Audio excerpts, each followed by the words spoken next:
A very good evening, one and all. My name is Vibha Adhyapak, and today I'll be talking on the effects of COVID-19 pandemic. COVID-19 coronavirus has affected day-to-day life and is slowing down the global economy. This pandemic has affected thousands of people who are either sick or being killed due to the spread of this disease. Most common symptoms of this viral infection are fever, cold, cough, bone pain, and breathing problems, and ultimately leading to pneumonia. This being a new viral disease affecting humans for the first time, foolproof vaccines are not yet available.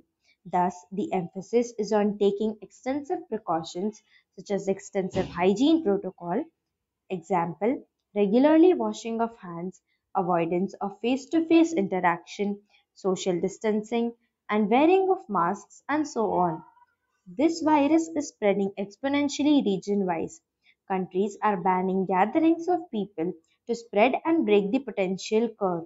Many countries are locking their population and enforcing strict quarantine to control the spread of the havoc of this highly communicable disease. COVID-19 has rapidly affected our day-to-day life. Businesses disrupted world trade and movements. Identification of the disease at an early stage is vital to control the spread of the virus because it very rapidly spreads from person to person. Most of the countries have slowed down their manufacturing of the products. The various industries and sectors are affected by the cause of this disease. These include the pharmaceutical industry, solar power sector, tourism, information and electronics industry. This virus creates significant knock-on effects on the daily life of citizens as well as on the global economy. Presently, the impacts of COVID-19 in daily life are extensive and far-reaching consequences.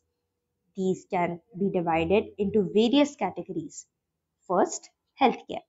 Challenges in the diagnosis and quarantine and treatment of suspected and confirmed cases.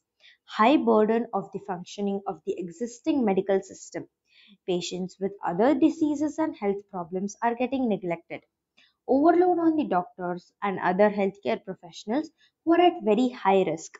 Overloading of medical shops, requirement for high protection, disruption of medical supply chain. 2. Economic. Slowing of the manufacturing of essential goods. Disrupt the supply chain of products. Losses in national and international businesses.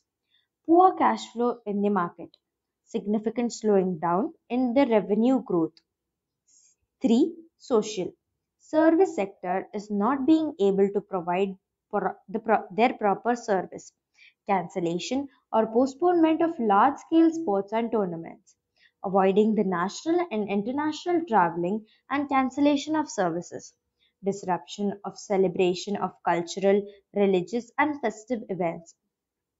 Undue stress among the population, social distancing with our peers and family members, closure of the hotels, restaurants, and religious places, closure of places for entertainment such as movie and play theaters, sports clubs, gymnasiums, swimming pools, and so on, postponement of examination. This COVID 19 has affected the sources of supply and affects the global economy. There are restrictions on traveling from one country to another country.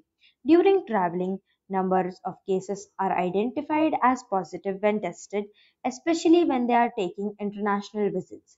All government, health organizations, and other authorities are continuously focusing on identifying the cases affected by COVID 19. Healthcare professionals face a lot of difficulties in maintaining the quality of healthcare these days. Likewise, we also have positive effects of the pandemic. Because of the pandemic, we got an opportunity to spend quality time with our family. We understood the importance of quality time when we lost someone. We improved our skills. The pandemic also proved the human race to have good adaptive quality. Nature healed itself. I would like to end my speech with a quote from Martin Luther King. We must accept finite disappointment, but we must never lose infinite hope. Thank you.